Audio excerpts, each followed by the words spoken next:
வணக்கம். நம சிவாயம். வெள்ளிங்கிரி மலையிலிருந்து சாமி உதயகிரி கோரக்க சித்திரமடத்திலிருந்து நிறைய பேர் யூடியூப்பில்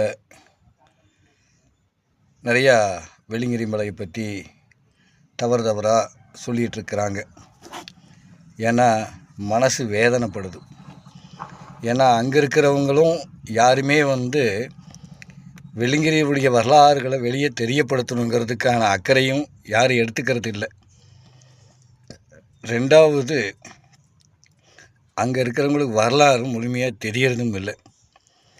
நீங்கள் பார்த்தீங்கன்னா வெள்ளிங்கிரி மலை படி ஏறும் பொழுது ஒரு பெரிய ஒரு போர்டு ஒன்று வச்சுருப்பாங்க. மஞ்சள் கலரில் இதெல்லாம் எழுதி போட்டிருப்பாங்க. அங்கே என்ன எழுதியிருப்பாங்க அப்படின்னா, தக்கன்